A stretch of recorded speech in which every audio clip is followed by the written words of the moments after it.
வாங்க தேவையான பொருட்கள் என்னென்னு பார்க்கலாம். ஒரு கப்பில் கொஞ்சம் இட்லி தோசை மாவு எடுத்து வச்சுருக்கேன். 2 பெரிய வெங்காயம், 2 பச்சை மிளகாய், கொஞ்சம் கருவேப்பிலை, கடுகு, உளுத்தம்பருப்பு, வெங்காயம், பச்சை மிளகாய், தாளிக்கிறதுக்கு தேவையான ஆயில், அப்புறம் பணியாரம் செய்யும்போது அதுக்கும் ஆயில் தேவைப்படும். முதல்ல வெங்காயம், பச்சை மிளகாய் கட் பண்ணி வச்சுக்கலாம். கட் பண்ணிவிட்டு எண்ணெய் ஊற்றி கடுகு, உளுத்தம்பருப்பு தாளித்து வெங்காயம், பச்சை மிளகாய் வதக்கி கருவேப்பிலை போட்டு தாளித்து இந்த மாவில் கொட்டி அதுக்கப்புறம் பணியாரம் செய்யலாம். வாங்க எப்படி செய்கிறதுன்னு பார்க்கலாம். பாருங்கள், வெங்காயம், பச்சை மிளகாய், கருவேப்பிலை நல்லா பொடியாக நறுக்கி வச்சுருக்கோம். இப்போது இதை வதக்கிக்கலாம். வாங்க, ஸ்டவ் ஆன் பண்ணி வாணலி வச்சுக்கலாம்.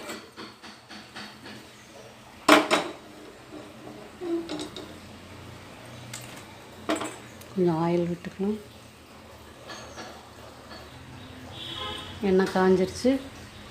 இப்போ கடுகு போட்டுக்கலாம்.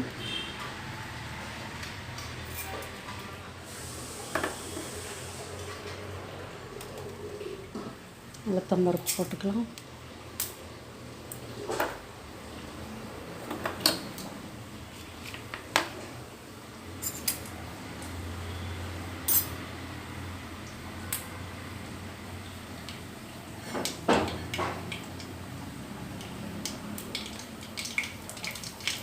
கருவேப்பிலை, பச்சை மிளகாய்,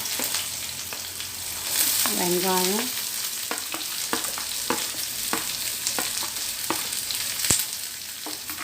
நல்லா வதக்கி விட்டுக்கலாம்.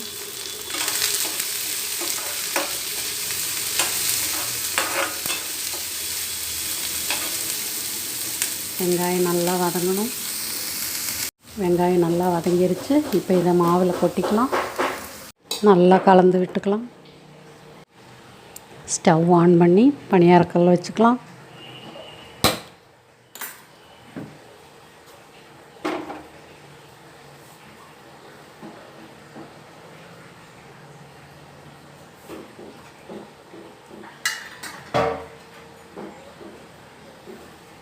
ஆயில் விட்டுக்கலாம்.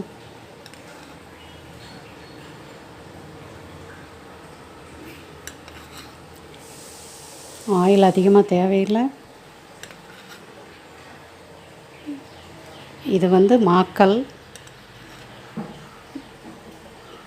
நீங்கள் எந்த பணியாரக்கல் வச்சுருந்தாலும் அதில் செய்யலாம்.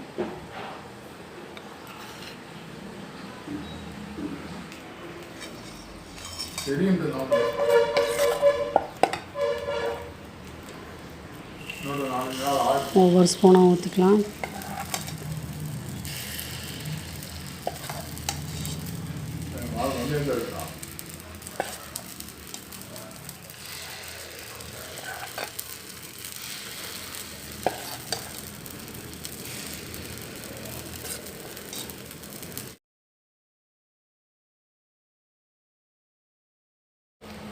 ஸ்டவ்வை சிம் பண்ணிக்கலாம். இந்த கல் நல்லா சூடேறிடும். திருப்பி விட்டுக்கலாம்.